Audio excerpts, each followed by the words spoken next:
അല്ലാഹുവേ, വിശുദ്ധ വേദഗ്രന്ഥമാകുന്ന ഖുർആൻ ഞങ്ങളുടെ ഹൃദയത്തിന്റെ വസന്തമാകണേ, ഞങ്ങളുടെ അറിവിന്റെ ഐശ്വര്യമാകണേ. ഞങ്ങൾ നാളെ പോയി കിടക്കുന്ന 6 അടി മണ്ണിൽ ഞങ്ങൾക്ക് നേരം പോക്കിന്റെ കൂട്ടുകാരനാവണേ തമ്പുരാനെ. ഞങ്ങൾ നാളെ മുറിച്ചു കടക്കാനുള്ള സിറാത്ത് പാലത്തിന്റെ മുകളിൽ ഞങ്ങളുടെ കൈ പിടിക്കുന്ന, ഞങ്ങളോടുകൂടെ സഹവസിക്കുന്ന സഹവാസിയായി, സഹചാരിയായി വിശുദ്ധ ഖുർആനിനെ നീ പരിവർത്തിപ്പിക്കണേ തമ്പുരാനെ. വത്വരീഖല്ലനാ ഇലാ ജന്നതിനാ, സ്വർഗത്തിലേക്കുള്ള ഞങ്ങളുടെ വഴിയായി, വഴികാട്ടിയായി ഞങ്ങളിങ്ങനെ കൊണ്ട് നടക്കുന്ന ഞങ്ങളുടെ വേദഗ്രന്ഥത്തെ നീ ആക്കി മാറ്റണേ അല്ലാഹ്. ഇതാണ് മഹത്തുക്കളുടെ ഖുർആനുമായി ബന്ധപ്പെട്ട ദുആ എന്നർത്ഥം. കാരണം അതിൻ്റെ ഒരു ഹർഫ്, റമദാൻ വരാൻ പോവാൻ, എണ്ണിച്ചുട്ട അപ്പങ്ങളെ പോലെയുള്ള വളരെ കുറച്ച് ദിവസങ്ങൾ കൂടി കഴിഞ്ഞാൽ ഒരു ശവ്വാൽ പിറ വാനലോകത്ത് പ്രത്യക്ഷമാവുകയാണ്. അതോടുകൂടെ നമ്മളുടെ മട്ട് മാറി, അതോടുകൂടെ നമ്മളുടെ അന്തരീക്ഷം മാറി, അതോടുകൂടെ നമ്മുടെ വീടിൻ്റെ സാഹചര്യങ്ങൾ മാറി. പിന്നെ നമ്മൾ ഖുർആനുമായിട്ട് ഒന്നുകൂടി ആത്മബന്ധം സ്ഥാപിക്കാൻ, ആ ആത്മബന്ധത്തിൻ്റെ ഏറ്റവും വലിയ പാഠങ്ങളാണ് അതിൻ്റെ മുന്നോടിയായിട്ട് നമ്മൾ നിർവഹിച്ചുകൊണ്ടിരിക്കുന്നത്. ഇപ്പോൾ പെരുന്നാൾ സീസൺ കച്ചവടം നടക്കാൻ, ഒരു പെരുന്നാളിൻ്റെ വലിയൊരു ബിഗ് സെയിൽ നടക്കാൻ, ഓഫറുകളുടെ ഒരു പെരുമഴക്കാലത്ത് വ്യാപാരം അതിൻ്റെ തീവ്രതയിലേക്ക് കടന്നു പോകുന്ന ഒരു സമയമാണ് പെരുന്നാളിൻ്റെ തലേന്ന് എന്നൊക്കെ പറഞ്ഞാൽ. അപ്പോൾ ആ വലിയൊരു സീസണിൻ്റെ തലേന്ന് ആരെങ്കിലും കട അടച്ചിടുമോ എന്ന് ചോദിക്കാറുണ്ട്. അതുപോലെ അത് പറഞ്ഞ മാതിരിയാണ് റമദാൻ വരുന്നതിൻ്റെ മുന്നോടിയായിട്ടുള്ള ഒരുക്കങ്ങൾ. വലിയൊരു സീസൺ വരാൻ പോവാൻ, കൊയ്ത്തുത്സവം, ഇബാദത്തിൻ്റെ കൊയ്ത്തുത്സവം, ആരാധനകളുടെ കൊയ്ത്തുത്സവം. അള്ളാഹുവായിട്ട് അടുക്കാനുള്ള എല്ലാ വാതിലുകളും നമുക്ക് വളരെ പോസിറ്റീവായിട്ട് തുറന്നു തരപ്പെടുന്ന ഒരു ഉത്സവ പ്രതീതി എന്ന് പറഞ്ഞാൽ സത്യവിശ്വാസിയെ സംബന്ധിച്ചിടത്തോളം അതൊരു ഉത്സവമാണ്, അവൻ്റെ ഫെസ്റ്റിവലാണ്. ആ ഫെസ്റ്റിവലിനെ അവൻ അതിമനോഹരമായിട്ട് സെലിബ്രേറ്റ് ചെയ്യുന്നു എന്നുള്ളതാണ് റമദാൻ നമ്മളെ പഠിപ്പിക്കുന്നത് എന്നർത്ഥം. അതുകൊണ്ട് റമദാനിൻ്റെ മുന്നോടിയായിട്ടുള്ള ഒരുക്കങ്ങളിലേക്കാണ് നമ്മുടെ മനസ്സുകളൊക്കെ തന്നെ പോകേണ്ടത്. നമ്മൾ പറയാറുണ്ടല്ലോ ഹെളൂറുൽ ഖൽബ്. ഹെളൂർ എന്ന് പറഞ്ഞാൽ പ്രസൻസ് എന്നാണ്. കൽബിൻ്റെ പ്രസൻസ് ഉണ്ടാവുക. ഒരു അമല് ചെയ്യുന്ന സമയത്ത് ഹേർട്ട് പ്രസൻസോടുകൂടെ, നമ്മൾ മലയാളത്തിൽ പറയും മനസ്സാന്നിധ്യം. സാന്നിധ്യം എന്ന് പറഞ്ഞാൽ ഒരാൾ ഇവിടെ പ്രസന്റ് ആയാൽ അയാളുടെ സാന്നിധ്യം നമ്മളെ സന്തോഷിപ്പിക്കുന്നു എന്ന് പറയും. ഒരാൾ ഇവിടെ ആബ്സെന്റ് ആയാൽ അയാളുടെ അഭാവം നമ്മളെ ദുഃഖിപ്പിക്കുന്നു എന്നൊക്കെ നമ്മൾ പറയാറുണ്ട്. അപ്പൊ പ്രസന്റ് ആവുക എന്നുള്ളത്, ഒരു പള്ളിയിൽ പോയിട്ട് നിസ്കാരത്തിന് തക്ബീർ കെട്ടിയാൽ ആദ്യം അവിടെ ഹാജരാകേണ്ടത് നമ്മളെ കൽബാണ്.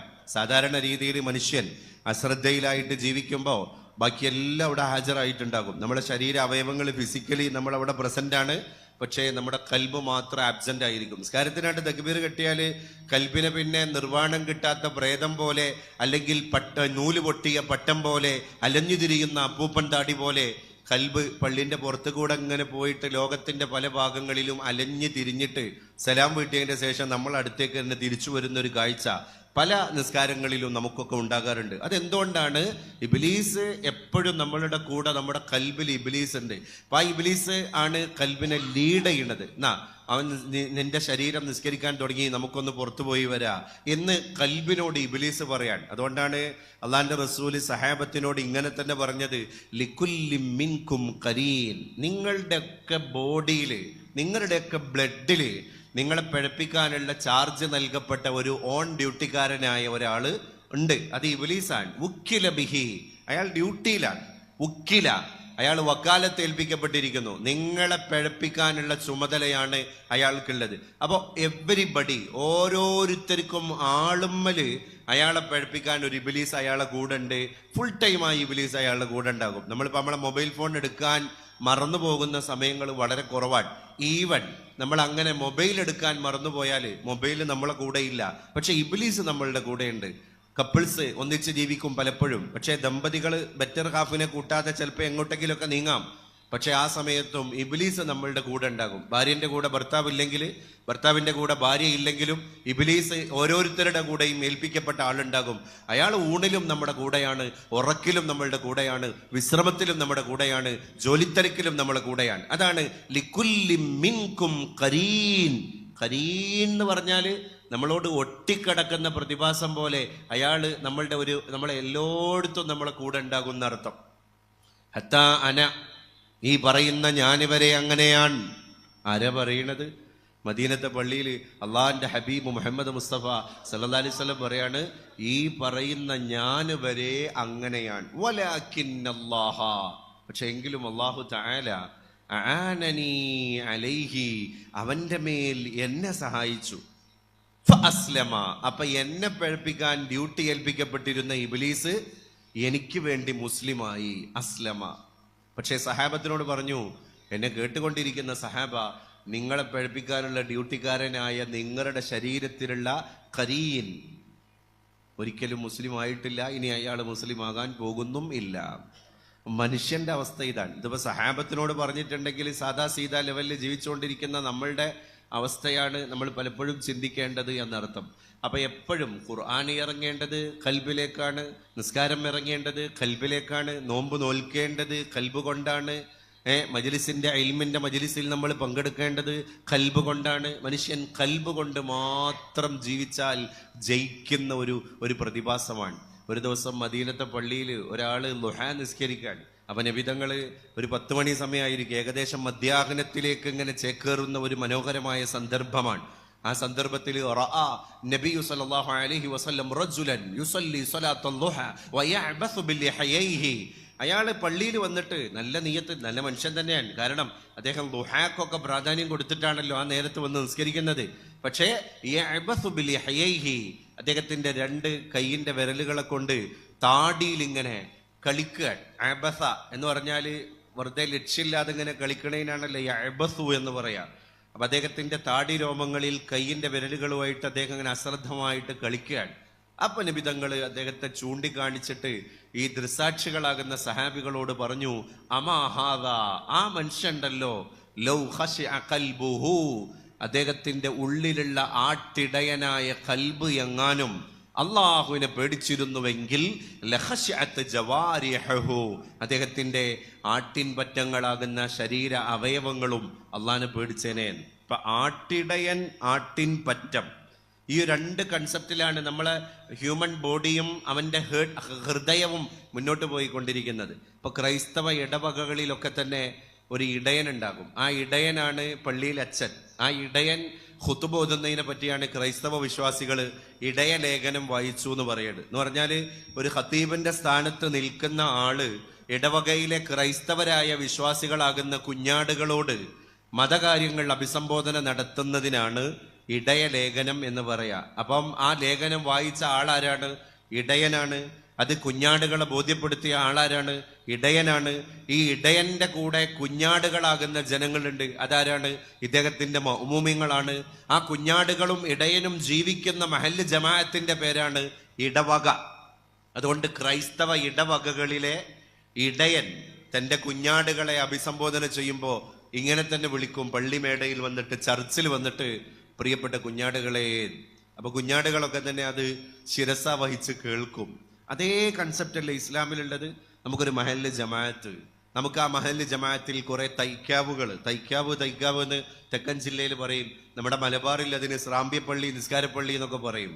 ആ സ്രാമ്പ്യപ്പള്ളികളുടെ, നിസ്കാരപ്പള്ളികളുടെ ഒക്കെ ഒരു അമീർ അല്ലെങ്കിൽ ഒരു ജാമ്യ ആയിരിക്കുന്ന മസ്ജിദ് അല്ലേ, അതിന്റെ ഒക്കെ ഒരു നേതാവ്, മസാജിദുകളുടെ നേതാവാണല്ലോ മസ്ജിദുൽ ജാമ്യ, ജുമഅ നിർവഹിക്കുന്ന പള്ളി.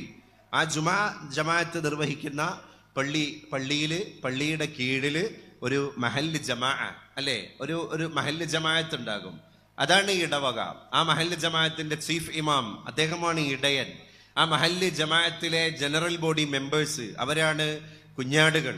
അൽ ഇമാമു റാഇൻ, ഒരു ഇമാം ആരാണ്? ആട്ടിടയനാണ്. അപ്പോ വന്നാസു റഇയ്യത്തുൻ, അദ്ദേഹത്തിന്റെ കൂടെ ജീവിക്കുന്ന, അദ്ദേഹത്തെ ഫോളോ ചെയ്യുന്ന ജനങ്ങളൊക്കെ തന്നെ കുഞ്ഞാടുകളാണ്.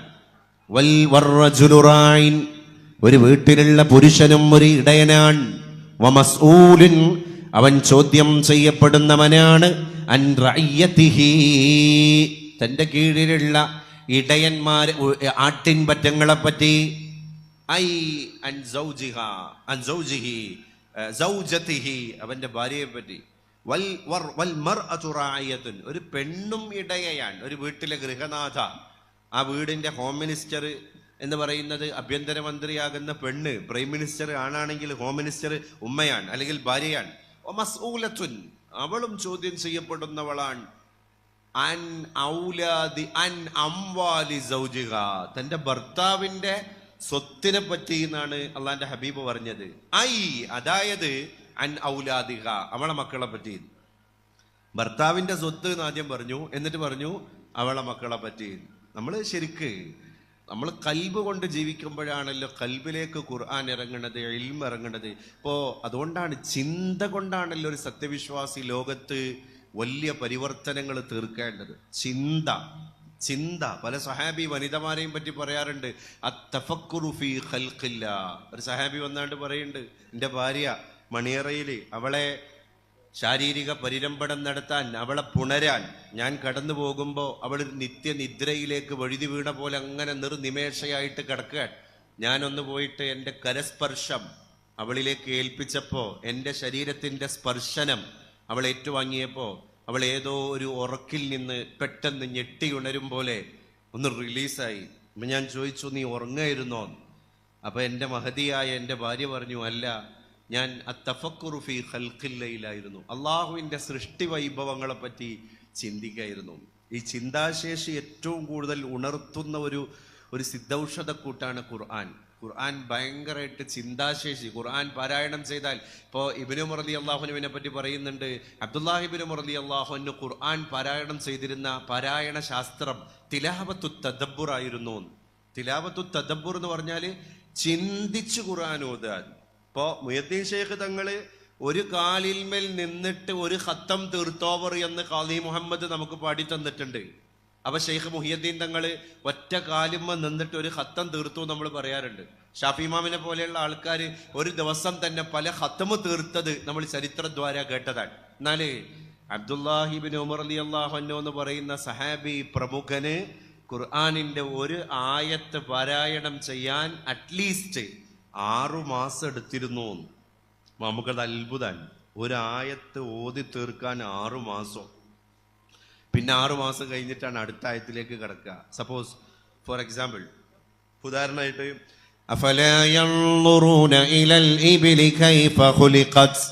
എങ്ങനെയാണ് ഒട്ടകം പടക്കപ്പെട്ടത് എന്ന് നിങ്ങൾ ആലോചിക്കുന്നില്ലയോ എന്ന ഖുർആന്റെ ചോദ്യം. ഇബ്നു ഉമർ റളിയല്ലാഹു അൻഹു ആ ഖുർആന്റെ ആയത്ത് ഒരു പ്രാവശ്യം ഇങ്ങോട്ട് നോക്കിക്കഴിഞ്ഞാൽ പിന്നെ അത് അനവരതം പാരായണം ചെയ്യാൻ, എന്നിട്ട് മരുഭൂമിയിലേക്ക് ഇറങ്ങാൻ, ഒട്ടകം സുലഭമായി ഉള്ള ഈ മണലാരണ്യത്തിൽ എന്താ ഒട്ടകത്തെ പറ്റി നിങ്ങൾ ചിന്തിക്കാത്തത് എന്ന് എൻ്റെ ഉടയ തമ്പുരാൻ എന്നോട് ചോദിച്ചല്ലോ. അഫലാ യൻദുറൂൻ, നിങ്ങൾ ചിന്തിക്കുന്നില്ലയോ ഒട്ടകത്തെ പറ്റി, എങ്ങനെയാണത് സൃഷ്ടിക്കപ്പെട്ടത്? അങ്ങനെ ഒട്ടകത്തിന്റെ ജൈവശാസ്ത്രം അറിയുന്ന, അതിൻ്റെ മനഃശാസ്ത്രം അറിയുന്ന, മരിപ്പറമ്പിലെ ഒട്ടക ചരിത്രത്തെ പ്രാധാന്യത്തോടു കൂടെ കാണുന്ന, അതിൽ നിപുണരായ അറബികളെ സമീപിക്കാൻ ഈ മനുഷ്യൻ ഇറങ്ങി പുറപ്പെടുകയാണ്.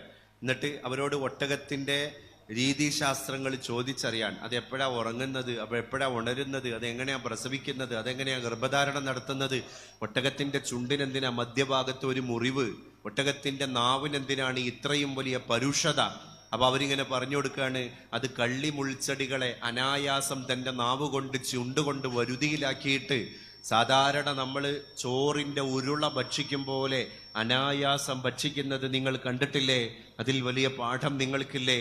അത് വെള്ളം ശേഖരിക്കുന്നത്, അതിൻ്റെ ഇന്ധനക്ഷമത, ഇലാസ്തികത, അത് മരുഭൂമിയിൽ അതിൻ്റെ പാദം താഴേക്ക് താഴ്ന്നു പോകാതെ വിശാലമായ മരുപ്പറമ്പിലൂടെ ഒരുപാട് ദിവസങ്ങളോളം ഈ പരുപരുത്ത വെയിലിൻ്റെ ഊഷ്മളമായിരിക്കുന്ന രശ്മികളെ മേനിയിലേക്ക് ഏറ്റുവാങ്ങിയിട്ട് യാതൊരു ഡീഹൈഡ്രേഷനും ഇല്ലാതെ ആ ജീവി മുന്നോട്ട് പോവാൻ. ഒരു മരുഭൂമിയിൽ പോയിട്ട് 1 മണിക്കൂർ വെയിൽ കൊണ്ട് നിൽക്കാൻ കഴിയുമോ നമുക്ക്? ശരീരത്തിലെ ജലാംശങ്ങൾ വറ്റിപ്പോയി നിർജ്ജലീകരണം വന്ന് ക്ഷീണിച്ച് തളർന്ന് ബോധരഹിതരായി നമ്മൾ പിറകോട്ട് വീഴും. പക്ഷെ ആ ജീവി ദിവസങ്ങളോളം വലിയ ഭാരമിയെന്ന ചുമടുകൾ തൻ്റെ മുതുകിൽ ചുമന്നിട്ട് ഒരു തുള്ളി വെള്ളത്തിന്റെ കണിക പോലും ഇല്ലാതെ ദിവസങ്ങളോളം ആ ചുട്ടുപൊള്ളുന്ന മരുഭൂമിയുടെ തപ്തമായ മണലാരണ്യത്തിലെ കാലാവസ്ഥയിൽ അത് ജീവിച്ച് അതിജീവനം നടത്തുക. അഫലാ യൻദുറൂന ഇലൽ ഇബ്ലി കൈഫ ഖുലിഖത്. അതിൻ്റെ രീതി, അതിൻ്റെ അനാട്ടമി, അതിൻ്റെ ഷെയ്പ്പ്, അതിൻ്റെ ക്ഷമ, അതിൻ്റെ ഇടപെടലുകൾ, അതിൻ്റെ ജീവിത വ്യതിയാനങ്ങൾ, ഇതൊക്കെ ഈ മനുഷ്യൻ പഠിച്ച് 5-6 മാസം ഒട്ടകമായിരുന്നു പഠന വിഷയം. അത് കഴിഞ്ഞിട്ട് പിന്നെ തിരിച്ചു വന്നിട്ട് ഖുർആൻ മറിച്ചു നോക്കാൻ. അപ്പൊ അടുത്ത ആയത്ത് ഏതാണ്?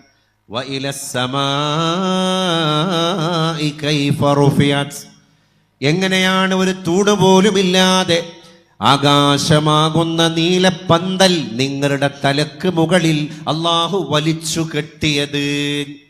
ഇന്നും ശാസ്ത്രത്തിന് ആകാശം കാണാൻ കഴിഞ്ഞിട്ടില്ലല്ലോ, അല്ലേ? ഇപ്പൊ കൽപ്പന ചൗള പോയി, നീലാം സ്ട്രോങ് ചന്ദ്രനിൽ പോയി, അതുപോലെ തന്നെ കൽപ്പന ചൗള അടക്കമുള്ള ആളുകൾ ബഹിരാകാശ സഞ്ചാരം നടത്തി. ഇപ്പൊ സുനിത വില്യംസും വില്യൻ മോറും, അമേരിക്ക പറഞ്ഞയച്ച ഇന്ത്യ വംശജയായ സുനിത വില്യംസ് ഉണ്ട്, വില്യൻ മോർ ഉണ്ട്. ഇവർ 2 പേരിപ്പോ പിന്നെ ബഹിരാകാശ യാത്രികരായിട്ട് അവിടെ ഉണ്ട്. അവരെങ്ങോട്ട് തിരിച്ചു കൊണ്ടുവരാന് 8 ദിവസത്തിനുള്ള സാധനം പാക്ക് ചെയ്ത് പോയതാണ് സുനിതക്ക്. 8 ദിവസം കഴിഞ്ഞിട്ട് വരാന്ന് പറഞ്ഞ് ബന്ധുക്കളോട് യാത്ര പറഞ്ഞു പോയതാണ്. കൊല്ലം 1 പിന്നിട്ടു. ഈ ഫെബ്രുവരിയിലാണ് സുനിതയും മോറും തിരിച്ചു വരേണ്ടത്. ഇപ്പോഴും ആശങ്കയിലാണ് അവരെ തിരിച്ചു കൊണ്ടുവരാൻ പറ്റുമോ. അപ്പൊ അതിൻ്റെ ഇടയിൽ ഒരു മാസം മുമ്പ് നമ്മുടെ തലന്റെ മുകളിലൂടെ സുനിത വില്യംസും മോറും ഒക്കെ അടങ്ങുന്ന സംഘം ബഹിരാകാശ യാത്രികർ യാത്ര ചെയ്യുന്ന ബഹിരാകാശ പേടകം നമ്മുടെ കേരളത്തിന്റെ ഭൗമമണ്ഡലത്തിന്റെ നേരെ മുകളിലുള്ള വായുമണ്ഡലത്തിലൂടെ ഒരു 400 കിലോമീറ്റർ നമ്മുടെ തലക്ക് മുകളിലൂടെ ഇങ്ങനെ സഞ്ചരിച്ചു. നമ്മളെ കുട്ടികളടക്കം അത് ഐഫോണിൽ അതിന്റെ ക്യാമറ അവരുടെ വീഡിയോ ക്ലിപ്പുകളൊക്കെ പകർത്തിയിരുന്നു. നമ്മുടെ നഗ്ന നേത്രങ്ങളെ കൊണ്ട് പല ആളുകളും വീട്ടിൽ നിന്ന് പുറത്തേക്ക് ഇറങ്ങിയിട്ട് അത് കണ്ടു. നല്ല തെളിഞ്ഞ മാനത്തിൽ, അന്തരീക്ഷത്തിൽ 400 കിലോമീറ്റർ മാത്രമാണ് അത് മുകളിലുള്ളത്. ഒരു ഫുട്ബോൾ ഗ്രൗണ്ടിന്റെ വലിപ്പമുള്ള നമ്മളെ മദ്രസന്റെ പുറത്ത് വണ്ടിയൊക്കെ പാർക്ക് ചെയ്ത സ്ഥലത്ത് ആ ഗ്രൗണ്ടിനോളം വലിപ്പമുള്ള ഒരു 320 അടി നീളവും 300 അടി വീതിയുള്ള മനുഷ്യനിർമ്മിതമായ റഷ്യയും ജപ്പാനും ജർമ്മനിയും അമേരിക്കയും കാനഡയും ഒക്കെ അസംബിൾ ചെയ്ത് നിർമ്മിച്ച ആ സ്പേസ് ഷട്ടിൽ ബഹിരാകാശ പേടകം, അതിൻ്റെ അകത്താണ് ഇപ്പൊ അവരുള്ളത്. അത് നമ്മുടെ തലക്ക് മുകളിലൂടെ പോയപ്പോൾ മനുഷ്യൻ അന്തിച്ച് നിൽക്കുകയാണ്. ശാസ്ത്രത്തിന്റെ ഒരു കണ്ടുപിടുത്തല്ലേ, ശാസ്ത്രത്തിന്റെ ഒരു പുരോഗതിയല്ലേ, അല്ലേ? അതിന്റെ എത്ര ലക്ഷക്കണക്കിന് പ്രകാശവർഷം കിലോമീറ്റർ മുകളിലാണ് സമാ ഉദ്ദുന്യ. ആ 1ാമത്തെ ആകാശത്തിന്റെ ചോട്ടിലാണ് ബൾബ് തൂക്കിയിട്ട പോലെ ലക്ഷക്കണക്കിന് ഗാലക്സികൾ, മിൽക്കി വേകള്, സഞ്ചാരപഥങ്ങൾ, നക്ഷത്രങ്ങള്, കണ്ണ് ചിമ്മിക്കൊണ്ടിരിക്കുന്ന താരാപഥങ്ങള് ഒക്കെ ഉള്ളത്. അതിൻ്റെ അടുത്തേക്ക് പോലും എത്താൻ കഴിഞ്ഞില്ല. എന്നിട്ട് ആ കോടാനക്കോടി നക്ഷത്രങ്ങളിൽ ഒരു കുഞ്ഞു നക്ഷത്രത്തിന്റെ മധ്യഭാഗത്ത് നമ്മൾ ഈ അധിവസിക്കുന്ന വിശാലമായ ഭൂമിയെ കൊണ്ടുപോയി ഇട്ടാല് അത് വലിയ മരുഭൂമിയിൽ നമ്മളെ കയ്യിലിരിക്കുന്ന ഒരു മോതിരം ഇട്ട പോലെയാണ്. ഏത്? ആ നക്ഷത്രത്തിന്റെ മധ്യഭാഗത്ത് നമ്മളെ ഭൂമിയെ കൊണ്ടുപോയിട്ടാൽ ഒരു മരുഭൂമിയിൽ ഒരു മോതിരം കൊണ്ടുപോയിട്ട പോലെയാണ് നാം അധിവസിക്കുന്ന ഭൂമിയിൽ. അപ്പോ ലഅല്ലക്കും, അല്ലെ, നിങ്ങൾ ചിന്തിക്കാൻ വേണ്ടിയാണ് ഇതൊക്കെ തന്നിരിക്കുന്നത്. അപ്പൊ ഖുർആൻ ചിന്തയുടെ പാഠഭേദങ്ങളാണ് നമുക്ക് നൽകുന്നത് എന്ന് സുതരാം സുവ്യക്തമാണ്. അതുകൊണ്ടാണല്ലോ ഏറ്റവും വലിയ ദിക്ർ ഏതാണ്, അല്ലെ? കലിമത്താനി ഖഫീഫത്താനി അലൽ ലിസാൻ. നാവ് കൊണ്ട് നിങ്ങൾക്ക് ഉച്ചരിക്കാൻ വളരെ ദുബ്ലാപത്തില, വളരെ മൃദുലമാണ്. സഖീലത്താനി ഫിൽ മീസാൻ. നാളെ മീസാൻ എന്ന തുലാസിൽ അതിനോളം കനമുള്ള ഒരു കട്ടി വേറെയില്ല. ഹബീബത്താനി ഇലർ റഹ്മാൻ. റഹ്മാനായ റബ്ബിന് ഏറ്റവും ഇഷ്ടപ്പെട്ട 2 വചനങ്ങൾ. സഹാബ ഇത് കേൾക്കാൻ വേണ്ടി മാത്രം ജീവിക്കുന്ന സഹാബ, ഇത് കേട്ടിട്ട് അത് അമല് ചെയ്യാൻ മാത്രം ജീവിക്കുന്ന സഹാബ. ഓൽക്ക് വേറെ തിരക്കൊന്നുമില്ലല്ലോ. ഗീബത്തില്ല, നമീമത്തില്ല. ഗീബത്തിന്റെയും നമീമത്തിന്റെയും വാട്സപ്പ് വെർഷൻ ഇല്ല, ഇൻസ്റ്റാ വെർഷൻ ഇല്ല, ട്വിറ്റർ വെർഷൻ ഇല്ല, യൂട്യൂബ് വെർഷൻ ഇല്ല, ഫേസ്ബുക്ക് വെർഷൻ ഇല്ല, ഒന്നുമില്ല. ഹബീബായ നബി തങ്ങൾ പറയുന്നത് കേൾക്കുക, അത് പ്രാക്ടിക്കലി പ്രൂവ് ചെയ്യുക. അതുമാത്രം ജീവിത വ്രതമായിട്ട് കൊണ്ടു നടന്ന സഹാബത്ത്. ആ സഹാബത്തിന്റെ മുമ്പിലേക്കാണ് 3 സൂചന കൊടുക്കുന്നത് ഒരു പ്രധാനപ്പെട്ട ദിക്റിനെ പറ്റി. എന്താണ്? 2 കലിമത്തുകൾ സഹാബ. അത് ഞാൻ നിങ്ങൾക്ക് പരിചയപ്പെടുത്താൻ പോവാൻ. എന്താണ് അതിന്റെ പ്രത്യേകത? അത് നിങ്ങളുടെ നാവിൻ തുമ്പിൽ വളരെ ലളിതം, വളരെ മൃദുവായത്, കനമില്ലാത്തത്, അല്ലേ? എന്നാൽ മീസാൻ എന്ന തുലാസിൽ ഭയങ്കര ഭാരമാണ്. തുലാസിലേക്ക് ഇട്ട് കഴിഞ്ഞാൽ തുലാസിന്റെ തട്ട് നിലത്ത് തട്ടും.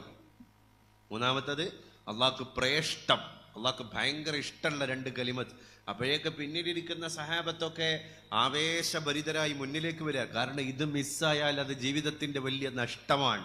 ഏതാണ് നബി ആ കലിമത്ത്? പിന്നെ അവരുടെ ക്യൂരിയോസിറ്റി വളരെയാണ്. ഞങ്ങൾക്കത് അറിഞ്ഞിട്ടേ സമാധാനമുള്ളൂ. അപ്പൊ അള്ളാന്റെ ഹബീബ് പറഞ്ഞു സുബ്ഹാനല്ലാഹി വബിഹംദിഹി സുബ്ഹാനല്ലാഹിൽ അദീം. എന്താ ഇതിന്റെ അർത്ഥം? സുബ്ഹാനല്ലാഹ്. നമ്മളെപ്പോഴും അജബ് ഉണ്ടാകുമ്പോഴാണല്ലോ സുബ്ഹാനല്ലാഹ് സുബ്ഹാനല്ലാഹ് എന്ന് നമ്മൾ പറയലെപ്പോഴാ ഒരു വലിയൊരു സർപ്രൈസ്, ഒരു മിറാക്കിൾ, എന്തോ ഒരു അചമ്പ, ഒരു അനൗക്കി, ഒരു അത്ഭുതമുള്ള ഒരു കാര്യം വരുമ്പോൾ നമ്മൾ അപ്പ പറയും സുബ്ഹാനല്ലാഹ്. ഈ സുബ്ഹാനല്ലാഹ് പറയുന്നത് ഉള്ളിൽ തട്ടിയിട്ടാണെങ്കിൽ അത് മീസാൻ എന്ന തുലാസിൽ ഭയങ്കര വെയിറ്റുള്ള ദിക്റാണ് എന്നാണല്ലോ അതിൻ്റെ അർത്ഥം. അതുകൊണ്ടാണ് പക്ഷിപ്പറവകൾ പോലും സന്ധ്യാനേരത്തും പ്രഭാത നേരത്തും കുറച്ച് ഊക്കിൽ ശബ്ദം ഉണ്ടാക്കാറുണ്ട്. സഹാബ ചോദിച്ചു, നബിയെ എന്താ ഈ പക്ഷിപ്പറവകൾ പ്രഭാതത്തിലും പ്രദോഷത്തിലും ഭയങ്കര ചലപില ശബ്ദം ഉണ്ടാക്കുന്നത്? അള്ളാന്റെ റസൂല് ആയത്തോതി കൊടുത്തു യുസബ്ബിഹ്ന. അവിടെയും സബ്ബഹ സബ്ബഹ തസ്ബീഹ് സുബ്ഹാനല്ലാഹ്. യുസബ്ബിഹ്ന യുസബ്ബിഹ്ന ബിൽ ഗുദുവി വൽ ആസാൽ. അപ്പൊ മോർണിംഗിലും ഈവനിങ്ങിലും സുബ്ഹാനല്ലാഹ് ചൊല്ലാണ്. അതിന്റെ ഭാഷ നിങ്ങൾക്ക് മനസ്സിലാവായിട്ടാണ് അവർ ഉള്ളു തട്ടിയിട്ട് പറയാണ്. ഒരു മദ്രസയിൽ പോവാത്ത, ഒരു കിൻഡർ ഗാർഡനിൽ പോവാത്ത, ഒരു സർവകലാശാലയിൽ ഇൽമ പഠിക്കാൻ വേണ്ടി പോകേണ്ടി വരാത്ത, അള്ളാഹു മരണം വരെ ഉള്ളത് മുഴുവൻ ജനിച്ചപ്പോഴേ മസ്തിഷ്കത്തിലേക്ക് സേവ് ചെയ്ത് കൊടുത്ത് വിട്ട കൂട്ടരാണ് പക്ഷി, ഇഴജന്തുക്കള്, മൃഗങ്ങള്, പറവകള്, മറ്റുള്ള എല്ലാ ജീവജാലങ്ങളും. മനുഷ്യൻ മാത്രമാണ് ഫ്രീ ആയിട്ട്, ഫ്രഷ് ആയിട്ട്, ശൂന്യമായ തലച്ചോറായിട്ട് ഭൂമിയിലേക്ക് വിട്ട ആള്. നമ്മൾ അള്ളാഹു ഒരു ഖാലിയായ ഖയാൽ, ഫിക്ർ, ദിഹ്ന്, അല്ലേ, നമ്മളെ തലച്ചോറ് ശൂന്യാക്കിയിട്ടാണ് അള്ളാഹു ദുനിയാവുക്ക് വിട്ടത്. നിങ്ങൾക്ക് ഏതു ഇതിലേക്ക് ഫീഡ് ചെയ്യാം. നന്മ ഫീഡ് ചെയ്യാം, തിന്മ ഫീഡ് ചെയ്യാം, അത് പഠിക്കുക, ഇത് പഠിക്കുക. അതുകൊണ്ട് പഠിച്ചാലേ എവിടെയെങ്കിലും എത്താൻ പറ്റുള്ളൂ. അത് മതമായാലും ഭൗതികമായാലും നമ്മൾ ആർജിക്കണം. ആർജിത വിജ്ഞാനങ്ങളാണ് മനുഷ്യനുള്ളത്. Learning, speaking, listening, hearing, smelling, writing, ഇതൊക്കെ മനുഷ്യൻ ആർജിക്കുന്നതാ. ഒരു പക്ഷിക്കും പേന എടുക്കേണ്ടി വന്നിട്ടില്ല. ഒരു പക്ഷിക്കും വോയിസ് ക്ലിപ്പ് കേൾക്കേണ്ടി വന്നിട്ടില്ല. ഒരു പക്ഷിക്കും മദ്രസയിൽ പോകേണ്ടി വന്നിട്ടില്ല. ഒരു പക്ഷിക്കും കാലാവസ്ഥാ നിരീക്ഷണ മുന്നറിയിപ്പ് ആകാശവാണിയിലൂടെ ഇന്നെന്താ പറഞ്ഞത് എന്ന് അന്വേഷിക്കേണ്ടി വന്നിട്ടില്ല. മനുഷ്യൻ പക്ഷി പാറിപ്പോയപ്പോ അതിനെപ്പറ്റി അന്വേഷിക്കാണ്. ഈ ദേശാടന പക്ഷി പാറിപ്പോകണമെങ്കിൽ എന്തോ ഒരു കാലാവസ്ഥാ വ്യതിയാനം ഇവിടെ വരാൻ പോകുന്നുണ്ട്, നമ്മളത് പഠിക്കണം. അങ്ങനെ പഠിച്ചപ്പോ ഭീകരമായ ഒരു സുനാമി തിരമാല വന്നത് പക്ഷി പാറി 2 ദിവസം കഴിഞ്ഞതിന്റെ ശേഷമാണ് എന്ന് ശാസ്ത്രം ഈ ലോകത്ത് തെളിയിച്ചിട്ടുണ്ട്. അപ്പൊ എന്താണ്? ദേശാടന കിളി പാറിപ്പോകുകയാണെങ്കിൽ അതിന്റെ സമയമാകും മുൻപേ അത് പാറിപ്പോകുന്നുണ്ടെങ്കിൽ, പക്ഷി ശാസ്ത്രജ്ഞനായ ഡോക്ടർ സാലിം അലി അടക്കമുള്ള ആളുകൾ പറഞ്ഞു, ആ ജനങ്ങൾ, ആ പ്രദേശവാസികൾ എന്തോ ഒന്ന് ഭയക്കണം. അതുവരെ പ്രകൃതിയിൽ നമ്മൾ പക്ഷിയിലൂടെയാ പഠിച്ചത്. അതാണ് അവലം യറൗ ഇലത്വയ്രി ഫൗഖഹും സാഫാത്ത് വയഖ്ബിൽന മാ യുംസികുഹുന്ന ഇല്ലർ റഹ്മാൻ ഇനിൽ കാഫിറൂന ഇല്ലാ ഫീ ഗുറൂർ. ഒക്കെ ചിന്തയാണ്. ഈ കാര്യങ്ങളൊക്കെ ചിന്തിച്ചിട്ട് നമ്മൾ വൈകുന്നേരവും സുബൈക്കും തസ്ബീഹ് ചൊല്ലി കഴിഞ്ഞാൽ സുബ്ഹാനല്ലാഹി വബിഹംദിഹി, അതെ, അള്ളാഹിന്റെ പരിശുദ്ധിയെയും മഹത്വത്തെയും നമ്മൾ വാഴ്ത്താൻ. അത് വെർബലി പറഞ്ഞാൽ പോരാ. ഈ ദിക്റുകളൊന്നും വെർബൽ എക്സസൈസ് ആകാൻ പാടില്ല എന്നാണ്. What you mean by verbal exercise? അധര വ്യായാമം എന്ന് നമ്മൾ മലയാളത്തിൽ പറയും. അധരം, ചുണ്ടിനൊരു എക്സസൈസ്, അല്ലേ? നമ്മൾ രാവിലെ ജോഗിങ്ങിന് പോകും, വാക്കിങ്ങിന് പോകും, പല എക്സസൈസ്, മെഡിറ്റേഷൻസ്, യോഗ, ജിംനേഷ്യത്തിൽ പോകുന്നവരുണ്ട്, ജോഗിങ് ചെയ്യുന്നവരുണ്ട്. ഇപ്പൊ കോട്ടക്കൽ പുത്തൂര് ബൈപ്പാസ് കൂടെ ആക്കണ്ട് നടന്നു കഴിഞ്ഞാൽ, പണ്ട് വാഹനങ്ങളെ കൊണ്ട് നടക്കാൻ പറ്റൂല എന്നാ പറയാ, അപ്പൊ നടത്തക്കാരെ കൊണ്ട് വണ്ടി ഓട്ടാൻ പറ്റൂല എന്നാ പറയില്ലേ പുത്തൂര് ബൈപ്പാസിലൊക്കെ. കാരണം എന്താണ്? മുഴുവൻ എക്സസൈസാണ്, അല്ലേ? വ്യായാമ മുറകളാണ്. ഈ വ്യായാമ മുറകളൊക്കെ തന്നെ നമ്മുടെ ശരീരത്തിന് ഒരു തരത്തിലുള്ള വ്യായാമ പ്രക്രിയ, എക്സസൈസ് ആണല്ലോ. അതേപോലെയല്ല നമ്മൾ ചൊല്ലുന്ന ദിക്റ് വെർബൽ എക്സസൈസ് അല്ല, നമ്മളെ ചുണ്ടിനുള്ള എക്സസൈസ് അല്ല. അതിന്റെ മലയാളമാണ് അധര വ്യായാമം. അധര വ്യായാമമാകാൻ പാടില്ല എന്നാണ്. അപ്പൊ എന്ത് ചെയ്യണം? ഏത് ചൊല്ലുകയാണെങ്കിലും എന്ത് പഠിക്കുകയാണെങ്കിലും ആദ്യം ഹാജരാകേണ്ടത് ഐ ആം ഹാജർ, ഞാൻ ഹാജറാണ്, ഞാൻ പ്രസന്റ് ആണ് സാർ എന്ന് പറയേണ്ടത് നമ്മളെ ചുണ്ടല്ല, നമ്മളെ കൽബാണ്. ആളിവിടെ ഉണ്ട്, കൽബ് പുറത്താണ്. എന്താ കാര്യം? കൽബ് പുറത്താണ്. അതുകൊണ്ടാണ് അല്ലാഹു തആല പള്ളിയായിട്ട് ബന്ധമുള്ള ആൾക്ക് നാളെ അർശിന്റെ തണൽ കൊടുക്കുമെന്ന് പറഞ്ഞപ്പോ ഫിസിക്കലി പള്ളിയായിട്ട് ബന്ധമുള്ള ആള് എന്ന് സ്ട്രെസ് ചെയ്ത് പറഞ്ഞിട്ടില്ല. ഖൽബുഹു മുഅല്ലഖും ബിൽ മസാജിദ്, അല്ലേ? ഒരു മനുഷ്യൻ അവന്റെ കൽബ് പള്ളിയായിട്ട് കണക്റ്റഡ് ആണ്. അപ്പൊ അതിന്റെ അർത്ഥം എന്താ? അവൻ ട്രെയിൻ യാത്രയിലാണ്, പക്ഷെ അവന്റെ SMS-കൾ, അവന്റെ വാട്സപ്പ് മെസ്സേജുകളൊക്കെ പോകുന്നത് റമദാൻ വരാൻ പോവാൻ നമ്മളെ പള്ളി ഒന്ന് പെയിന്റ് അടിച്ചിട്ടില്ല, ഫണ്ട് റേസ് ചെയ്യണം, റവന്യൂ ജനറേറ്റ് ചെയ്യണം, നമ്മളെ പള്ളി നിലനിന്ന് പോകണം, കുട്ടികളൊക്കെ ഒന്ന് പള്ളിക്ക് അടുപ്പിക്കണം. ആള് തിരുവനന്തപുരത്തേക്ക് ട്രെയിനിൽ പോകുമ്പോൾ ഇയാളെ മെസ്സേജ് അതിനാണ്. നാളെ അർശിന്റെ തണല് പള്ളിയായിട്ട് ബന്ധപ്പെട്ട് ജീവിച്ചാക്കാണെന്ന് പറയുമ്പോൾ പുറത്തു നിന്ന് പള്ളിക്ക് പണിയെടുത്ത ആള് ഒന്നാമത്തെ സൊഫിൽ പോയിട്ട് അർശിന്റെ തണല് കൊള്ളുകയാണ്. കാരണം കൽബ് പള്ളിയായിട്ട് കണക്റ്റഡ് ആയിരുന്നു. അപ്പൊ ഇവിടെയും കൽബാണ് പ്രാധാന്യം. ഹൃദയം കൊണ്ട് ജീവിക്കുക. ഹൃദയം കൊണ്ട് ജീവിച്ചു കഴിഞ്ഞാൽ ലോകത്ത് ഒരുപാട് പരിവർത്തനങ്ങളുണ്ടാവും. ഇതിപ്പോ ഈ മെന്റൽ സ്ട്രെസ്സുകളൊക്കെ വരാൻ കാരണം എന്താ? എല്ലായിടത്തും മാനസിക സമ്മർദ്ദങ്ങൾ. അപ്പൊ നമ്മള് അള്ളാഹു നമുക്ക് തന്ന നിഅമത്തുകളെ പറ്റി ഒന്ന് ചിന്തിച്ചു. എല്ലാ സ്ഥലത്തും നിഅമത്തല്ലേ? ഒരു സ്ഥലം എല്ലാ സ്ഥലത്തും. ആഫിയത്തിനെ പറ്റി ആലോചിച്ചാൽ നമ്മൾ കൽബോണ്ട് ചിന്തിച്ചിട്ട് കണ്ണ് നിറക്കും അല്ലേ? നമുക്ക് അള്ളാഹു തന്ന സമ്പത്തിനെ പറ്റി ആലോചിച്ചാൽ, നമുക്ക് അള്ളാഹു തന്ന വിദ്യാഭ്യാസത്തെ പറ്റി ഒന്ന് ആലോചിച്ച് നോക്ക്. ഈ മദ്രസയിൽ വരാത്ത ഈ മഹല്ല് ജമാഅത്തിലെ മുസ്ലിം കുട്ടികൾ ആരാ ഉള്ളത്? എല്ലാ മുസ്ലിം വീടുകളിൽ നിന്നും കുട്ടികൾക്ക് ഇവിടേക്ക് ആക്സസ് കിട്ടിയില്ലേ? ആ കുട്ടിയൊക്കെ ഷർത്തും ഫർദും പഠിച്ചില്ലേ? നിങ്ങളൊന്ന് ചിന്തിച്ചു നോക്ക്. ഇന്നും നമ്മുടെ ഈ മതത്തിന്റെയും അനുയായികളും ആയവരും അല്ലാത്തവരും ഒക്കെ സ്കൂള് കണി കണ്ടിട്ട് ഉണരാൻ പോലും കഴിയാത്ത എത്ര കുട്ടികളുണ്ട്. ഇപ്പൊ അടുത്താണ് 140 കൊല്ലത്തിൽ ഒരിക്കൽ മാത്രം ഇന്ത്യയിൽ നടക്കുന്ന സാധാ കുംഭമേളയല്ല, മഹാകുംഭമേള. കുംഭമേള 5 വർഷം കൂടുമ്പോൾ നടക്കുന്നുണ്ട്, 10 വർഷം കൂടുമ്പോൾ നടക്കുന്ന കുംഭമേള ഒക്കെ ഉണ്ട്. പക്ഷെ മഹാകുംഭമേള ഏതാണ്?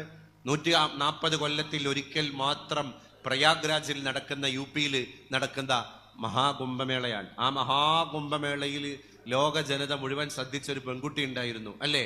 ഒരു നീലക്കണ്ണുള്ള, ഒരു വെള്ളാരം കണ്ണുള്ള ഒരു കുട്ടി. ആ കുട്ടിക്ക് ഇപ്പൊ പേര് തന്നെ മൊണാലിസ എന്നാണ്. എന്താ? ആ കുംഭമേള ഗ്രാമത്തിലൂടെ കുപ്പിവളയും വിറ്റ് കല്ലുമാലയും വിറ്റിട്ട് നടന്നുപോയ ഒരു നാടോടി പെൺകുട്ടി. അവളിൽ ഏതോ ഒരു യൂട്യൂബർക്ക് കണ്ണുടക്കി അയാൾ അതൊരു സ്നാപ്പിൽ പകർത്തി ഒറ്റ ക്ലിക്കിൽ അത് ലോകത്ത് വൈറലായി. പിന്നെ അതിന്റെ അനുബന്ധം കുറിച്ചിട്ട് ആ മഹാകുംഭമേളയിലെ മൊണാലിസ കേരളത്തിലും ഒരു സ്വർണ്ണക്കട ഉദ്ഘാടനം ചെയ്യാൻ വേണ്ടി വന്നു. അതൊക്കെ വേറെ കാര്യം. ഞാനിപ്പോ ഇതിൽ പറഞ്ഞുകൊണ്ടിരിക്കുന്നത്, ഇവള് ഈ ജ്വല്ലറിയുടെ നാട മുറിച്ചിട്ട് തിരിച്ച് ജീവിതത്തിൽ ആദ്യമായിട്ടാണ് അവൾ ഫ്ലൈറ്റ് കയറുന്നത്. തിരിച്ച് അവൾ എയർപോർട്ടിലേക്ക് പോകുമ്പോ കേരളത്തിലെ ഒരു മാധ്യമ പ്രവർത്തകൻ മൈക്ക് നീട്ടിയിട്ട് അവളോട് ചോദിക്കുകയാണ്, മഹാകുംഭമേളയിലെ പ്രിയപ്പെട്ട മൊണാലിസ, ഇനി അടുത്ത ലക്ഷ്യം എന്താണ്? ഇപ്പൊ ലോകമൊക്കെ നിന്നെ ശ്രദ്ധിക്കാൻ തുടങ്ങി, നിനക്ക് അവിടുന്ന് ഇവിടുന്നൊക്കെ കുറെ പൈസ കിട്ടാൻ തുടങ്ങി, നിന്റെ വേഷവിധാനങ്ങൾ മാറി, നീ അഡ്രസ് ചെയ്യുന്ന ജനവിഭാഗങ്ങൾ മാറി. അപ്പൊ ആകെ അവൾ ആദ്യം പറഞ്ഞൊരു വാക്കെന്താണ്? എനിക്ക് 1 മാസം ലീവ് എടുത്തിട്ട് ഏതെങ്കിലും ഒരു സ്കൂൾ തെരഞ്ഞു പിടിച്ചിട്ട് എൻ്റെ അക്ഷരമാലകള് കല്ലു പെൻസിലിൽ ആദ്യം എഴുതി പഠിക്കണം. അപ്പൊ ആ കുട്ടി ഈ ജന്മണ്ടായതിന്റെ ശേഷം ഒരു സ്കൂൾ കണ്ടിട്ടില്ല, ഒരു വിദ്യാലയം കണ്ടിട്ടില്ല. അക്ഷരക്കൂട്ടുകൾ പെറുക്കിയെടുക്കണം. ഇപ്പോഴാണ് ആ ബോധം ഉണ്ടായത്. കാരണം ഞാൻ അഡ്രസ്സ് ചെയ്യുന്ന സൊസൈറ്റി ഇപ്പൊ മാറി എന്നൊരു ബോധ്യത്തിന്റെ പുറത്ത് അക്ഷരം അഭ്യസിക്കണം. നമ്മളൊന്ന് ചിന്തിച്ചു നോക്കുക. നമ്മൾ 6 വയസ്സുള്ള കുട്ടി മദ്രസയിൽ വന്നിട്ട് തന്നെ ഇംഗ്ലീഷ് എഴുതുകയാണ്, അറബി എഴുതുകയാണ്, മലയാളം എഴുതുകയാണ്, വായിക്കുകയാണ്, പഠിക്കുകയാണ്, മനസ്സിലാക്കുകയാണ്, അത്യാവശ്യത്തിന് സംസാരിക്കുകയാണ്, എല്ലാം ഗ്രഹിക്കുകയാണ്. പക്ഷേ ആ നിഅമത്തുകളുടെ അസ്ഥിത്തറയിൽ നിന്നിട്ട് അതിന്റെ താഴെയുള്ളവരെ കണ്ടാലേ ഇത് നിഅമത്താണ് എന്ന് നമുക്ക് ബോധ്യപ്പെടുള്ളല്ലോ. അതുകൊണ്ട് കൽബ് സ്വാഫാകാൻ അള്ളാന്റെ റസൂൽ പറഞ്ഞൊരു കാര്യം, ഉന്നുറൂ, നിങ്ങൾ നോക്കിക്കൊണ്ടേ ഇരിക്കുക, ഇലാമൻ അസ്ഫലമിൻകും, നിങ്ങളെക്കാൾ ഗ്രേഡ് താഴെയുള്ള ആൾക്കാരിലേക്ക് ഇടക്കിടക്ക് നോക്കുക. അപ്പൊ നാടോടികളെ കാണുമ്പോ നമ്മൾ അള്ളാഹ്ക്ക് ശുക്ർ ചെയ്യുന്നതാണ്. ഒരു രോഗിയെ കാണുമ്പോ അൽഹംദുലില്ലാഹില്ലദീ ആഫാനി മിമ്മ ബതലാക ബിഹി വഫളലനി അലാ കസീരിൻ മിൻ ഖൽഖിഹി തഫ്ളീലാ. അല്ലേ? അള്ളാഹു പറഞ്ഞല്ലത്, അള്ളാഹിന്റെ റസൂൽ പഠിപ്പിച്ചല്ലത്. രോഗിയെ കാണാൻ പോവാൻ കോട്ടക്കൽക്ക്, അല്ലെ ഒരു സ്വകാര്യ ഹോസ്പിറ്റലിലേക്ക്, അല്ലെങ്കിൽ ഒരു വീട്ടില് ശയ്യ അവലംബിച്ച് കിടക്കുന്ന ഒരാളെ അയാളങ്ങോട്ട് കണ്ട് അയാളുടെ അവശത കണ്ടിട്ട് ഇറങ്ങുമ്പോ നമ്മൾ അള്ളാഹുവിനെ അയാൾ കേൾക്കാതെ ശുക്ർ ചെയ്തിട്ട് പറയാണ്, പഠിച്ചോനെ ഈ കിടക്കണ രോഗിയേക്കാളൊക്കെ എനിക്ക് ആഫിയത്ത് തന്ന് എന്നെ ശുശ്രൂഷിച്ച് എന്നെ പരിപാലിച്ച് എന്നെ മെയിൻറ്റെയിൻ ചെയ്ത് പോകുന്ന റബ്ബേ, ഞാൻ നിന്നെ അറിയാൻ മറന്നോ, ഞാൻ നിന്നെ ഓർക്കാൻ മറന്നോ? അപ്പോഴാണ് കൽബ് നമ്മളെ അടുത്തേക്ക് വന്നത്. ഇങ്ങനെ ഓരോ സ്ഥലത്തും ഹൃദയത്തെ ഒന്ന് അടുപ്പിക്കുമ്പോഴാണ് നമ്മളാകുന്നത്. റമദാൻ വരുമ്പോൾ ആ റമദാനൊക്കെ ഒരു പ്രൗഢി ഉണ്ടാകും. ആ റമദാനിനെ റമദാനായിട്ട് സ്വീകരിക്കാനുള്ള ഒരു മനോവ്യഗ്രത നമ്മുടെ ഉള്ളിലൊക്കെ തന്നെ തുടികൊട്ടും. നമ്മളെ കുട്ടികൾ ആ ഒരു ആക്സെപ്റ്റിലൂടെ തന്നെ ഇതിനെ പഠിക്കട്ടെ. ഇല്ലെങ്കിൽ അവർക്ക് ഇതൊക്കെ ഒരു തരത്തിലുള്ള വഴിപാടാകും. എങ്ങനെയെങ്കിലും ഒന്ന് നോമ്പ് കഴിഞ്ഞിട്ടിട്ട് വേണം എൻജോയ് ചെയ്യാൻ, എങ്ങനെങ്കിലും ഈ നോമ്പൊന്ന് കഴിഞ്ഞ് കിട്ടിയിട്ട് വേണം ഒന്ന് റിലാക്സ് ആവാൻ. അപ്പൊ നോമ്പ് ആ കുട്ടികൾക്ക് ഒരു ബാലികേറാ മലയായി തോന്നുന്നത് എന്തുകൊണ്ടാണ്? ഈ ഫീലിംഗ് ഉള്ളു കയറാത്തോണ്ടാണ്. ഈ ഫീലിംഗ്. അതുകൊണ്ടാണ് അല്ലാഹുമ്മ യാ മുഖല്ലിബൽ ഖുലൂബ് സബ്ബിത് ഖുലൂബനാ അലാ ദീനിക വ തഅതിക യാ റബ്ബൽ ആലമീൻ. ഖൽബാൻ ഏറ്റവും പ്രധാനം, ഖൽബാൻ. ഫഇന്ന കസറത്തൽ ലഹ്കി തുമീതുൽ ഖൽബ്. ഹൃദയം മരിച്ചാൽ പിന്നെ ഒന്നും ഉണ്ടാവില്ല. എവിടേതാണ്? കൽബ് മരിച്ചാൽ കഴിഞ്ഞു. കൽബിനെ മരിക്കാതെ സൂക്ഷിക്കുക. കൽബ് മരിച്ച ഒരുപാട് ഹൃദയങ്ങൾ മരിച്ചുപോയ ആളുകൾ ലോകത്തിങ്ങനെ ജീവിക്കാൻ അവർ പിന്നെ അസമത്വങ്ങൾ സൃഷ്ടിക്കും, അസ്വാരസ്യങ്ങൾ ഉണ്ടാക്കും, തെറി അഭിഷേകങ്ങൾ പൂരപ്പാട്ടുകൾ പാടും, ആളുകൾക്കിടയിൽ വിഭാഗീയതകൾ സൃഷ്ടിക്കും. മതത്തോട് താല്പര്യം ഉണ്ടാകൂല, മതത്തോട് മമത ഉണ്ടാകൂല. നമ്മളെ വളർന്നു വരുന്ന കുട്ടികളെ പറ്റി ഒന്ന് ചിന്തിച്ചു നോക്കുങ്ങൾ.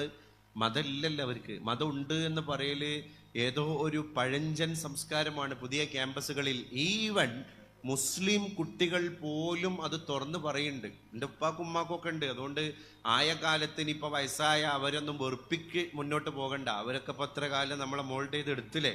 അതുകൊണ്ട് അവരെ കാലം കൂടിയാണ് കഴിയട്ടെ. അതുവരെ ആക്ട് ചെയ്ത് അവർക്ക് മുമ്പിൽ ഞാൻ ജീവിച്ചു കൊള്ളാം. എന്നിട്ട് അവരെ ബഹുമാനിക്കുന്നവരുണ്ട്, നീ തുറന്നു പറയുന്നവരുണ്ട്. എന്താ ഇപ്പൊ ഉമ്മ വിചാരിച്ചാലും ഉപ്പ വിചാരിച്ചാലും എന്താ, അവരൊക്കെ അവർ പഴഞ്ചൻ സംസ്കാരത്തിലൂടെ വരുന്നവരാ. നമ്മൾ അറിഞ്ഞ സത്യങ്ങൾ എന്തുകൊണ്ട് അവരെ മുഖത്ത് നോക്കി നമുക്ക് തുറന്നു പറഞ്ഞുകൂടാ? അങ്ങനെ ബാപ്പാനെ തള്ളിപ്പറഞ്ഞ് ഉമ്മാനെ തള്ളിപ്പറഞ്ഞ് ഈവൻ മതത്തെ അടക്കം തള്ളിപ്പറഞ്ഞിട്ട് അന്യമതക്കാരൻ്റെ കയ്യും പിടിച്ചിട്ട് പോകുന്ന കുട്ടികൾ ഇന്ന് വിപണിയിൽ വളരെ സജീവമാണ്. പടുത് കേട്ടങ്ങൾ മിനിയാന്നൊരു മാധ്യമ പ്രവർത്തകൻ പുറത്തുവിട്ടൊരു കണക്കുണ്ട്. കൊച്ചിയിലെ മലബാറിൽ അടക്കമുള്ള പെൺകുട്ടികളുടെ ഒരു വലയം, ഒരു ഗ്യാങ്, ഒരു ഫ്രണ്ട്ഷിപ്പ് സർക്കിള്, 5-6 കുട്ടികളുണ്ട്. ആ 5-6 കുട്ടികൾക്ക് വേണ്ടി പ്രതിനിധിയായിട്ട് മറുതലക്കൽ ഫോൺ എടുത്തിട്ട് ഒരു കുട്ടിയാണ് സംസാരിക്കുന്നത്. ആ പെൺകുട്ടി സംസാരിക്കുന്നത് കോൾ റെക്കോർഡായി. എന്താ റെക്കോർഡ് ബട്ടൺ അമർത്തിയപ്പോൾ പെൺകുട്ടിയുടെ സംസാരം പുറത്തു വന്നപ്പോൾ ഞെട്ടിക്കുന്ന പല സത്യങ്ങളും പുറത്തു വന്നു. എന്താ പുറത്തു വന്നത്? ഈ കുട്ടി ആദ്യം ചോദിക്കുകയാണ്, വെള്ളിയാഴ്ച കഴിഞ്ഞ് ഈവനിങ്ങിലേക്ക് പോവാൻ കൊച്ചിയിലൊക്കെ ചില ഉപരിപഠനങ്ങളൊക്കെ നടത്തുന്ന അല്ലെങ്കിൽ സ്വകാര്യ സ്ഥാപനങ്ങളിലൊക്കെ ജോലി ചെയ്യുന്ന എല്ലാവരും അല്ല, ഞാൻ കാർഡടച്ച് വെടിവെക്കല്ല, ചെറിയ ഒരു ശതമാനം കുട്ടികൾക്ക് പിന്നെ സാറ്റർഡേ സൺഡേ എന്നൊക്കെ പറഞ്ഞാൽ ഭയങ്കര ഫെസ്റ്റിവലാണ്, ഭയങ്കര സെലിബ്രേഷനാണ്. കാരണം എന്താ അറിയോ? അവർക്ക് വീട്ടിൽ പോകണ്ട, ശനി ഞായർ ഓഫാണ്. ഓഫ് എന്ന് മാത്രമല്ല, ബാക്ക് ഡോറിലൂടെ ലഹരി സുലഭമായിട്ട് കിട്ടും അവിടെ. അപ്പൊ വിപണനം വളരെ സജീവമാണ്. അതിലൊരു പെൺകുട്ടി ഫോൺ വിളിച്ച മറുതലക്കല് ഇതിന്റെ അറ്റൻഡർ ഫോൺ എടുത്തിട്ട് സംസാരിക്കുന്ന ഫോൺ കോളാണ് ഇപ്പൊ ലീക്കായത്. അപ്പൊ ആ പെൺകുട്ടി ആദ്യം ചോദിച്ചത് എന്താ ചോദിച്ചത്? PM ആണോ? എന്താ PM ആണോ ചോദിച്ചാല് ഈ ഫോൺ എടുത്ത ആള് PM ആണോ എന്ന് ചോദിച്ചാൽ അതൊക്കെ ലഹരി കച്ചവടം നടത്തുന്ന പുതിയ കൗമാരത്തിന്റെ കോഡുഭാഷയാണ്. PM എന്ന് പറഞ്ഞാൽ ഉച്ചക്ക് ശേഷം ഇത് കച്ചവടം നടത്തുന്ന ആള്, AM എന്ന് പറഞ്ഞാൽ പാതിരാത്രി അല്ലെങ്കിൽ പകൽ സമയം ഇത് കച്ചവടം നടത്തുന്ന ആള് അല്ലേ? അപ്പൊ PM ആണോ എന്ന് ആദ്യത്തെ ചോദ്യം. രണ്ടാമത്തത് ഇന്ന് സ്കോർ എങ്ങനെയാണെന്നാണ്. ക്രിക്കറ്റിന്റെ സ്കോറല്ല, ഫുട്ബോളിന്റെ സ്കോറല്ല, അല്ലെങ്കിൽ അങ്ങാടി നിലവാരത്തിന്റെ സ്കോറല്ല. എന്താണ് സ്കോർ എന്ന് പറഞ്ഞാൽ ഇന്നത്തെ വില എങ്ങനെയാണ്? സ്കോർ ഹൈ ആണോ അല്ല സ്കോർ ലോ ആണോ? അപ്പൊ സ്കോർ ഹൈ ആണെന്ന് പറഞ്ഞാൽ ആ ഹൈ സ്കോറുള്ള MDMA LSD വാങ്ങാനുള്ള പൈസ ഒന്നും ഇപ്പൊ എന്റെ കയ്യിലില്ല. അങ്ങനെയാണെങ്കിൽ ജോയിന്റ് ഉണ്ടോന്ന് നെക്സ്റ്റ് കോഡ് ഭാഷ. അപ്പൊ ജോയിന്റ് പറഞ്ഞാൽ എന്താ? ഈ പെൺകുട്ടികള് അവനാന്റെ ബെഡ്റൂമിൽ യൂസ് ചെയ്യുന്ന ബീഡി കെട്ട്, സിഗരറ്റിന്റെ കെട്ട്, ആ ബീഡിയിലേക്ക് സിഗരറ്റിലേക്ക് അല്പം മാത്രം ഒന്ന് തിരികെ വെച്ചിട്ട് അതിന്റെ കൂടെ ഒന്ന് പുകച്ചുരുൾ വലിക്കാൻ ആവശ്യമായ കഞ്ചാവ്. അതാണ് ജോയിന്റ് ഉണ്ടോ എന്നുള്ള ചോദ്യത്തിന്റെ അർത്ഥം.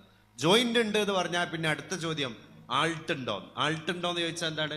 ശനി ഞായറ വരാൻ പോണത്. ഞങ്ങളിപ്പോ ഈ ലഹരി കയ്യിൽ കിട്ടിയിട്ട് വീട്ടിലേക്ക് പോയാല് ഒന്നുകിൽ അത് ഉപയോഗിച്ചിട്ടുള്ള കിക്ക് ഓഫിലോ ഹാങ് ഓവറിലോ ചിലപ്പോൾ വീട്ടുകാർ ഞങ്ങളെ പിടികൂടും, അല്ലെങ്കിൽ ഏതെങ്കിലും അർത്ഥത്തിൽ ഞങ്ങളുടെ ശരീരഭാഷ അവർക്ക് എന്തോ ഒരു സ്പെല്ലിംഗ് മിസ്റ്റേക്ക് അതിൽ ബോധ്യമായാൽ അവർക്ക് സംശയിക്കും.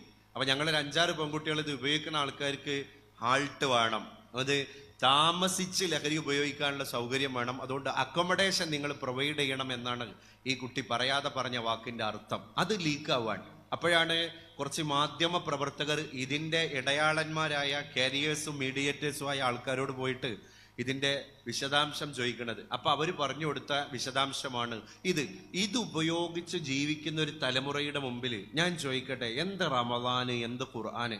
4 ദിവസം മുമ്പല്ലേ ഈ കൊച്ചിയിലെ ഈ ജംഗ്ഷനില് പാലാരിവട്ടത്തെ സംസ്കാര ജംഗ്ഷൻ, അവിടെയാണ് പട്രോളിങ്ങിന് പോലീസ് വരികയാണ്. പുലർച്ചെ സമയമാണ്. ഒരു പെൺകുട്ടിയെയും ഒരു ആൺകുട്ടിയെയും പോലീസ് തൊണ്ടി സഹിതം പിടികൂടാണ്. 2 ആളെ കയ്യിലും ലഹരിയുണ്ട്, അത്യാവശ്യം തീവ്രമായ ലഹരിയാണ്. അതിൽ ഈ കാമുകനെ പോലീസ് നേരെ ജീപ്പിലേക്ക് കയറ്റി. കാമുകൻ പ്രവീൺ എന്ന് പറഞ്ഞൊരു കൊച്ചിക്കാരനാണ്. കാമുകിയോ 23 24 വയസ്സുള്ള മുസ്ലിം പെൺകുട്ടി, അതും കോഴിക്കോട്ടുകാരി. അവളാണ് തൻ്റെ സ്വന്തം കാമുകനായ അന്യമതസ്ഥന്റെ കൂടെ കയ്യും പിടിച്ച് ലഹരി ഉപയോഗിച്ച് ലക്ക് കെട്ട് ലഗാനില്ലാതെ കൊച്ചിയുടെ പൊതുനിരത്തിലൂടെ നടക്കുന്നത്. അവളെ പിടികൂടിയ ജംഗ്ഷന്റെ പേര് സംസ്കാര ജംഗ്ഷൻ എന്നാണ്. ആ ജംഗ്ഷന്റെ സംസ്കാരവും ഇവരുടെ സംസ്കാരവും തമ്മിൽ എന്ത് ബന്ധം എന്നുള്ളത് മാധ്യമങ്ങൾ ചോദിച്ചുകൊണ്ടിരിക്കുകയാണ്. അവസാനം പോലീസ് ഈ കാമുകനെ പോലീസ് ജീപ്പിലേക്ക് കയറ്റുമ്പോൾ ഒരു നിയന്ത്രണവും ഇല്ലാത്ത ഇവള് കേട്ടാൽ അറക്കുന്ന ഭാഷ കൊണ്ട് പോലീസിനെ തെറി വിളിക്കാൻ അതിൽ നിൽക്കുന്നില്ല. ആ കുട്ടി പിന്നെ എന്ത് ചെയ്യാണ്, നേരെ പുറത്തുണ്ടായിരുന്ന ഒരു കല്ലെടുത്തിട്ട് പോലീസ് ജീപ്പിന്റെ 1-2 ഡോറുകളുടെ ചില്ല് നിഷ്കരുണം അടിച്ച് പൊട്ടിക്കാൻ, തകർത്ത് തരിപ്പണമാക്കാൻ. ആളുകൾ കണ്ടു നിൽക്കുകയാണ് ഈ കാഴ്ച. നമ്മളെ കുട്ടികളെ നമുക്ക് കൺട്രോൾ ചെയ്യാൻ കഴിയണില്ല. ഇങ്ങനെ പോവാൻ ഒരു വലിയൊരു ജനറേഷൻ നിൽക്കണ കാലിന്റെ